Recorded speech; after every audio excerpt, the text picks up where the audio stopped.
or thought virus is a very specific form of what is known as neuro-linguistic programming. So there's an active attempt to create fear. And you'll notice it in the language of, the current boob in charge when he comes on out a few weeks back and says, he didn't say like FDR, calm, nothing to fear but fear itself, everybody chill, right? He came on out and started spouting fear and anxiety, got to do this quick or everybody's going to freak out, and all this other stuff, right? So they're promoting the fear. They're attempting to manipulate the emotions in a very negative way. Indeed they are. As a matter of fact, just last week when he comes out and as he's speaking, as the words are leaving his lips, the stock market plummets, 300 points or something like that, which just says that, to me anyway, is that even the financial markets, even the global economists know that it's not true. Everything they say is not true, and they react towards it. Emotion, like you said, very interesting. We're at the top of the hour. We're going to take a quick break. Return. We're going to continue with the phone lines open and get some of your emails. Email me, CaptainJack@WPRTradio.com, and Felix will tell you how to call in right now. Stick around. Welcome back, everybody. Paranormal Radio. It's Monday night. My guest tonight is Clif from halfpasthuman.net, and we're talking about bot technology that can pull data from different message boards from all over the world. And what comes out of it is possibly what suggests it's forecasting the future, in a sense. It's very, very interesting. And we're going to talk more about that. Cliff, welcome on back to the program, first of all. Okay, nice crickets, yeah. I got an email here. It says, this is very fascinating, but could it be that there's so much data being pulled that you can just kind of apply it to certain things? I mean, I'm not a tech. Sure. That has to be examined as a thing as a component of all forecasting of any kind, prosody or whatever. Yes. You can make your language so vague that it fits anything and everything. Yes. And it's just, again, the mental perception of the filters of the people that are observing the apparition. So, yeah, sure, we could certainly do that. It certainly is not our intent. And we try and be intellectually honest as we go along. As you know, having read our reports, of trying to peg dates and specific examples to what we're doing. The stuff that we put out on the public forum we kind of see as public announcements, because the more people, for instance, that are aware a large earthquake are coming, then will take, or potentially will take precautions, lash things down, this sort of a deal. Sure. And they'll be, should it happen, they're less agitated, and they can help out people that weren't quite as prepared. And so it kind of dampens down the emotions of the whole thing. Yes. But, it certainly must be examined with anybody, including ourselves. I love a good skeptic, and it's scary sometimes how close we come on the language.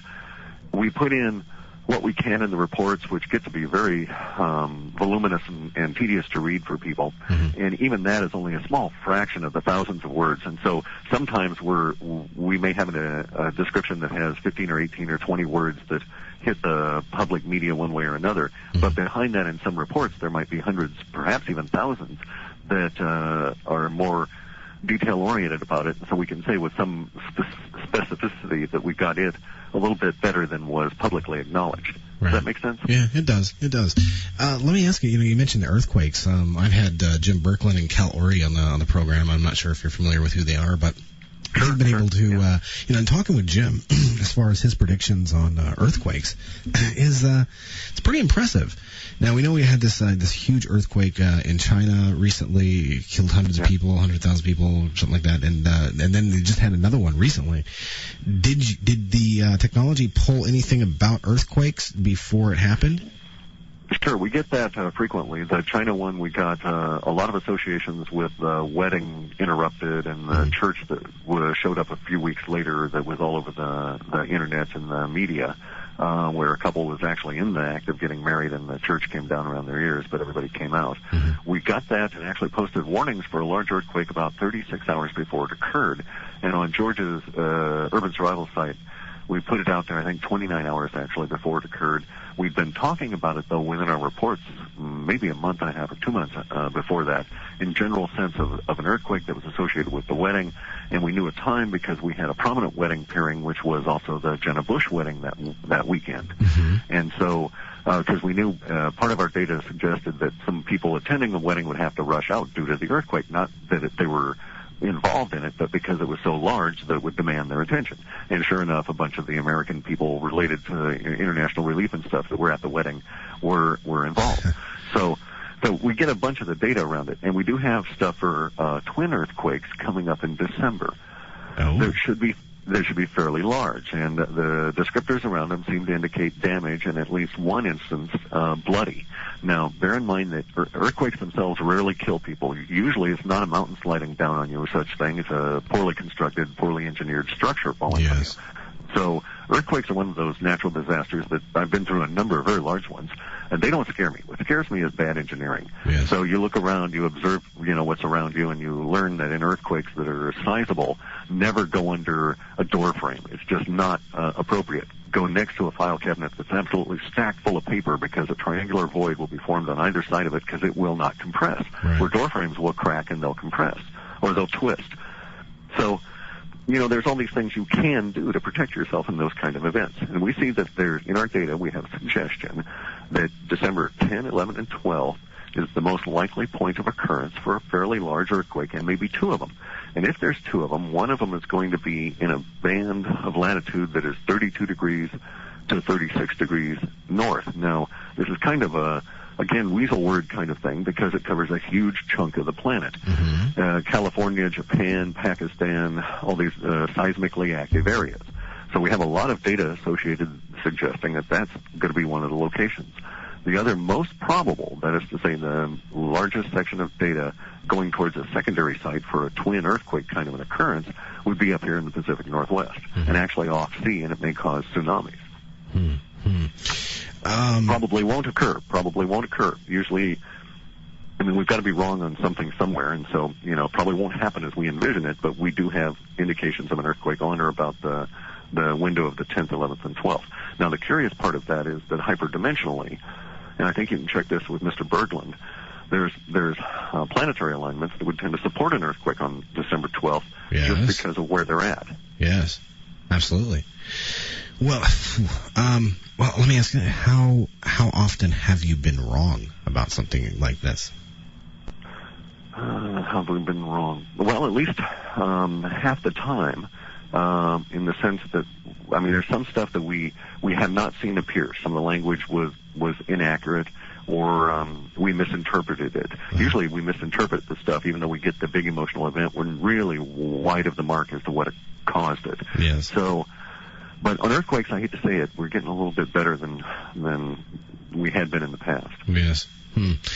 So after an event happens, there's times that you come back and go, okay, well, we called it wrong as saying it was going to be this. It really turned out to be this because after the event, it kind of realization, again, the aha moment of, okay, I got you. Correct, and that's part of our feedback loop, is that we have the ability in between each of the runs we're doing to go and digest all the information that came out about the event. So taking the earthquake specifically in China, once the images of the interrupted wedding hit, and we saw the language appearing about it in chat rooms and on blogs, etc. We were then able to take a lot of that language and go back and correlate it with our predictive language and get a better way to fine-tune that kind of thing in the future. Yes.